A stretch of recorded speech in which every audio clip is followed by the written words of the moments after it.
Dr. N. Sri Kumar is an assistant professor of philosophy in the Department of Humanities and Social Sciences, Indian Institute of Technology, Madras. He is a gold medalist for MA Philosophy from the Mahatma Gandhi University, Kottayam. He did his MPhil and PhD in philosophy from the Central University of Hyderabad and specializes in the areas of philosophy of language, continental philosophy, and hermeneutics. He has been into the academic profession since 1995 and has taught in Sri Shankaracharya University of Sanskrit, Kaladi, Kerala and BITS Pilani, Rajasthan before joining the IIT Madras in 2003. Dr. Sri Kumar has published articles in various journals and has presented papers in national and international seminars. Some of the courses he offers include European philosophy, contemporary German philosophy, Introduction to Indian philosophy, philosophical hermeneutics, philosophy and critical theory, and philosophy of language. Welcome to the UGC lecture series in philosophy on Phenomenology and Existentialism, part 3. So in the last two lectures we were trying to see the fundamental, the basic nature of the intellectual enquiry called philosophy. We are trying to briefly analyze the whole history of philosophy, Western philosophy, and also trying to place phenomenology and existentialism in the context of Western philosophy, particularly phenomenology, because existentialism is a later trend in Western thought. We will see that little later. We have tried to place phenomenology in the context of German philosophy, and we have seen that phenomenology is basically a movement that has originated in Western philosophy in the beginning of 20th century, particularly by the works of Edmund Husserl, the German philosopher and mathematician. So today we will be seeing the following topics. We will see the influences on Edmund Husserl to the philosophical theories and schools and traditions to which Husserl owes in developing his philosophical theory called phenomenology. Then particularly we will be focusing on the theories of rationalists, particularly Descartes, then some empiricist philosophers like David Hume, Kant, Immanuel Kant, then the philosopher and psychologist Brentano, then the logician and mathematician Bolzano. We will also see the concept of phenomena as it is used in phenomenology, particularly by seeing the distinction between two types of phenomena, mental phenomena as well as physical phenomena. We will then see one of the most important concepts in phenomenology, the notion of intentionality. These are the topics which we are planning to cover in this lecture. Also one more topic, we will see the fundamental objective of phenomenology. So now we will see the influences on Edmund Husserl. So we will see what phenomenology deals with. Once again, it deals with phenomena, what appears to us and its appearing.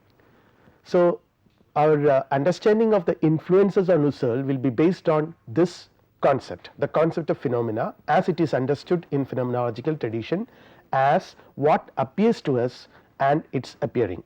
We will also see the different traditions of thought, how they have dealt with this notion of quote unquote what appears to us differently. So first of all we will see how this concept is appears in the rationalist tradition, which was initiated by René Descartes, the French philosopher René Descartes. Here Descartes, this whole concept of clear and distinct ideas is a central concept in Cartesian philosophy, in Descartes' philosophy. Descartes is a very important thinker who have really initiated an epistemological move or an epistemological shift in Western philosophy in the modern period. The most important question for him was the question of knowledge, and he has asked this question: how do I get clear and distinct knowledge about everything? So we have to try to understand this concept of what is given to us in relation with this concept of clear and distinct ideas. It is from this concept of clear and distinct ideas another concept, the ideal of certainty, a radical beginning in philosophy, which is again another project initiated by René Descartes. Then the whole concept of knowledge. Knowledge is, as I have explained earlier, it is always associated with clear and distinct ideas, a new beginning for philosophy. They are looking for a new beginning of philosophy, and when it comes to Husserl, this whole concept of a new beginning in philosophy acquires a very prominent place, because Husserl also talks about philosophy as a rigorous science, how to conceive philosophy as a rigorous science. We will now see more closely the influence of Descartes.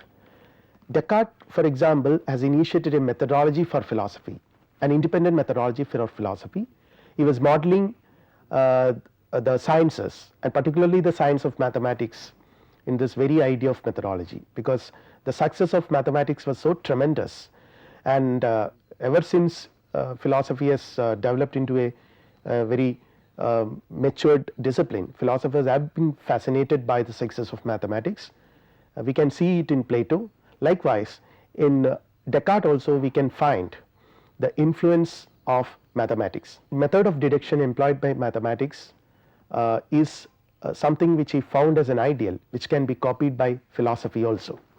So here this is probably for the first time somebody is contemplating about a method for philosophy, and again as part of this methodology a starting point for philosophy. Here Descartes, as we all know, employed a method of doubt in order to reach the indubitable starting point for all thought and knowledge. What Descartes had in mind was, if you have a starting point for philosophy which is indubitable, from that starting point or from that particular piece of knowledge you can deduce everything else. All knowledge can be really founded on that particular starting point, like we have in mathematics. In mathematics we have a set of axioms which are self-evident, which are absolutely clear and distinct, and from that we deduce everything else. The whole knowledge is deduced from that, so that we get absolute certainty in our knowledge. Similarly, in philosophy also, Descartes asserted we need a starting point, a clear and distinct idea which is absolutely indubitable, from where we can deduce the rest of knowledge. Here Husserl, we will see how Husserl is influenced by this method. Husserl's phenomenological conception of which we are going to see later, the suspension of beliefs, is derived from this, the idea of presupposition philosophy, which we are going to see later, because this is one idea which is dominant as far as the very conception of phenomenology is concerned. Phenomenology is conceived as a presuppositionless philosophy, and for this Husserl owes a lot to Descartes. We will now see the influence of empiricism, which was initiated by John Locke and followed by other British thinkers like George Berkeley, David Hume and all that. Here in empiricism we can see that the importance is given to sense data, and here the patterns of one's own sensations, seeing red here now, feeling this ticklish feeling, hearing that resonant bass tone, all these, the patterns of one's own sensations, they are given importance, they are being attended properly. So what is given to us as far as the empiricists are concerned is this, the sensory data, and here we will see the sensible patterns of worldly things, say the looks and the smells of flowers, what John Locke called secondary qualities of things. So these things are also important as far as empiricism is concerned. So we are trying to understand the whole concept of given, what is given to us in our experience in various traditions. This is what the empirists say, and particularly when we come to David Hume, which according to some thinkers the most important philosopher in the empiricist tradition, we will see how this given is this concept of given, quote unquote given, is being presented. And Husserl himself acknowledges the importance of David Hume when he develops this concept of phenomena. So David Hume, there is a one major contribution of David Hume is, which was acknowledged by many other thinkers including Immanuel Kant, is that he has challenged the foundations of dogmatic objectivism. We can see this in his works, in his philosophy, the challenge of dogmatic objectivism. The so called objective foundations are actually unstable. This is what Hume was trying to assert, because philosophy and science and all knowledge systems believed to have based their entire theoretical network on very firm foundations. David Hume was the first one to show that this is not the case. The so called firm foundations are actually shaky. We can see that in Immanuel Kant, a philosopher of the stature of Immanuel Kant has acknowledges this. Kant's acknowledgement of Hume awakening him from his dogmatic slumbers, because this whole idea of awakening from the dogmatic slumbers had, for Kant, he led to a rethinking on the foundations of philosophy. So we are going to see this later. Again, coming back to Hume, Hume's sensationalism speaks about world in terms of impressions and ideas as the world appears to us. This is very important as far as phenomenology is concerned. He talks about impressions and ideas as the world appears to us, which is again something which we will find figures in the philosophy of Edmund Husserl, but absolutely in a different manner. Then Husserl also speaks about the world as it's given to us in our most immediate experiences, like Hume. But the difference, there are some major differences. We'll see that Husserl appreciates Hume's approach, that impressions as they're given to us are unconnected, a flow, and whatever connections we make are external to them. This is one thing which Husserl also accepts, that the phenomena are unconnected. Whatever connections we make, whatever knowledge we derive from them are attributions on them by us. So when he talks about presupposition less philosophy, he really wanted to get rid of such assumptions which led us to connect the phenomena in different manner. Here, but one major difference from David Hume is that Hume with his impressionism ultimately ended up in a kind of skepticism, because he said ultimately there are nothing but impressions and impressions alone which are given to us subjectively, and even he doubts the very existence of the mental substance itself. But as far as Husserl is concerned, Husserl overcomes this skepticism by emphasizing on a concept, a very important concept called intentionality, the off, quote unquote, off structure of consciousness, which we are going to see later. Now we will see how this is, these two traditions, we have seen the influences of empiricism and rationalism. Now we will see how this these two influences, how Immanuel Kant has really combined these two traditions and develops his own concept of what is given to us. The fusion of empiricism and rationalism in Immanuel Kant, how it has taken place and how this concept of experiences given to us is being redefined by Kant. Here Kant, the phenomena defined, Kant has developed a very peculiar concept of phenomena, defined as things as they appear to appear, or things as they are represented in a synthesis of sensory and conceptual forms of objects as not. He inquires into the fundamental conditions that make our knowledge and experience possible to reassert the foundational status of philosophy. This is one very important point about Kant. Kant is reasserting the foundational status of philosophy by inquiring into by making, this is what we call the Copernican revolution of Kant, because the whole of reality is reconstructed, or the concept of phenomena is being reconstructed in terms of two principles, two domains rather, the domain of the inner, the human subject, and also the outer world being recognized, since we need percepts from the outer world, so that these percepts will be combined with concepts and phenomena, knowledge about phenomenal world will be generated. So Kant has a very peculiar concept of phenomena where he refers to the world of science, the knowledge about a world which science is concerned about is the phenomenal world. This is called, as I mentioned earlier, Kant's Copernican revolution. The conditions of knowledge are in the subject. This places the very conditions of knowledge in the subject, and here we can see that it is very close to Husserl's assumption that Husserl also places the subjectivity, human subjectivity, as the center of knowledge, as the base of knowledge, because with his assertion on the concept of consciousness. We will again see the 12 categories of understanding. This is just to explain what I have already said, what Kant meant by the importance given to the subject, the Copernican revolution, where the 12 categories of understanding which is there in the human mind and the percepts will explain knowledge, and the central role of subject is trust, which we will find in Husserl as knowledge of the world we intend depend on subjectivity. And both Kant and Husserl are in two different senses, of course, transcendentalist.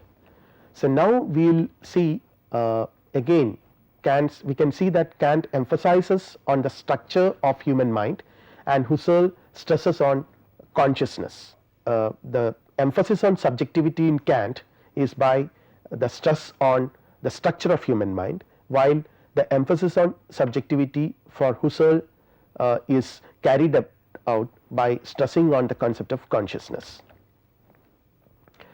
And again Kant's transcendental critique of pure reason and Husserl's transcendental phenomenology deal with the preconditions of knowledge in very important way.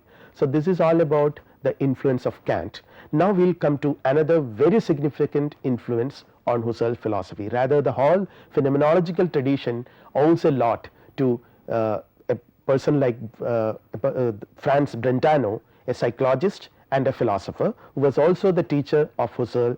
Franz Brentano, his concept of phenomenon we will be seeing now, and also his notion of intentionality, and also we will see how Franz Brentano has developed the concept called descriptive psychology, where he redefines or rather deconstruct the traditional concept of psychology. We will now see the concept of phenomena with an emphasis on how this concept is divided into, or how this concept of phenomena is understood from two different angles. There are two types of phenomena: the psychic phenomena or the mental phenomena, what we call it, and the physical phenomena. So Brentano is instrumental in making this division, and he makes this with the help of this concept of intentionality. Phenomena are the objects and events around us, other people, ourselves, even in reflection our own conscious experiences as we experience these. This is what is roughly what is phenomena. Again, they are things as they are given to our consciousness, whether in perception or imagination or thought or volition. So this is roughly to define, if at all we can call it as a definition, phenomena. Now we will see the two different aspects or two different kinds of phenomena: mental and physical phenomena. Mental phenomena. Mental phenomena is what occur in the mind or acts of consciousness or their contents, and this is something which Husserl very clearly distinguishes from the physical phenomena. Physical phenomena is, we will see, it is objects of external perception starting with colors and shapes. And we can see that the very concept of intentionality is being introduced to distinguish between the physical phenomena from the psychical or mental phenomena. Intentionality distinguishes the psychological from the physical phenomena. It is the mental phenomena exist intentionally, quote unquote intentionally, in acts of consciousness. This is called intentional inexistence by Brentano. So it is something which distinguishes psychical from physical. We are going to see this intentionality, this concept of intentionality in detail later, and how this concept of intentionality is being redefined by Edmund Husserl. He has taken a lot from Brentano, but he has definitely conceived it in a different manner later in his thought. Now we will see Brentano's descriptive psychology. Here again we will see that he defines and classifies the various types of mental phenomena. Every mental phenomena, according to Brentano, or act of consciousness is directed towards some object, and this is what is called the intentionality thesis, which is central to Brentano's descriptive psychology. Brentano's whole project centers around this concept, the concept of intentionality. The thesis of intentional directedness constitutes the core of Brentano's descriptive psychology. Now we will see how Husserl modifies this concept, this concept of intentionality. We will see that briefly here, because we have to deal with this whole idea of redefining intentionality in detail later, when we really proceed to understand what Husserl's concept of phenomenology is. We will deal with that in detail slightly later. Husserl, we can see, replaces psychical phenomena. See, this is one very important thing. He replaces the whole notion of psychical phenomena with experiences or intentional experiences, because the major division made by Brentano was between psychical and physical phenomena. Here for Russell, he replaces the concept of psychical phenomena with experiences or intentional experiences. Intentional experiences mean, as I said earlier, experiences which are directed towards something, again coming to intentional, aiming at or referring to something objective, something outside it. And to develop this concept, to develop his concept of intentionality, Husserl was greatly influenced by both by Brentano as well as by William James, whose Principles of Psychology appeared in the year 1891. Now another major influence on Husserl was Bolzano's ideal of logic, where Bolzano distinguishes between subjective and objective ideas of representations, because he wanted to separate logic from psychology. There was always a conception that logic is very closely related to psychology, because both logic and psychology deals with human thinking. But Bolzano and many other philosophers and logicians were so particular about distinguishing logic from psychology. Gottlob Frege is another major philosopher who did it. They are all anti-psychologists, and Husserl also shares a lot with these thinkers and believed that logic has to be separated from psychology. Epistemological tradition, we can see, has failed to see this distinction and hence considered phenomena as subjective. This is very important, because the whole concept of phenomena, which is later developed by Brentano and Husserl, depends a lot on this de-psychologization of this concept. The anti-psychological movement is presupposed by this whole idea. We can see that logic is separated from psychology. Logic, it deals with objective ideas including propositions, which in turn make up objective theories as in the sciences, while psychology deals with subjective ideas, the concrete contents, occurrences of mental activities in particular minds at a given time. So they have to be separated from each other. Before we conclude, we will have a summary of what we have discussed today. We have seen basically the influences on Husserl by other philosophical traditions and other thinkers. We could see that Husserl was not just influenced by German tradition of philosophy, but by the whole of European tradition, particularly by the two major epistemological traditions in Western philosophy, empiricism and rationalism. He was particularly influenced by Descartes, a rationalist thinker, and the philosophy of Hume, where Hume really conceives a concept of experiences given to us directly. We can also see that he was considerably influenced by Kant in developing his concept of phenomena, but definitely different from the Kantian assumptions, and also more importantly how Husserl owes to the great psychologist and philosopher and his teacher Franz Brentano in developing the concept of consciousness and intentionality, particularly the concept of intentionality. We have also seen how Bolzano's ideal of logic has influenced him in understanding or in distinguishing logic from psychology and cultivating an anti-psychological attitude. Now students can take down some questions. Number one, what are the major influences on Husserl? Number two, according to you, in what way Descartes has influenced Husserl? Number three, how Husserl's concept of phenomena is related to David Hume's concept of experiences or impressions? And number four, explain Brentano's concept of intentionality. In the subsequent lectures, we will see how this whole concept of phenomenology as a rigorous science is being developed by Husserl. We will see the central motives Husserl has subscribed to. Thank you.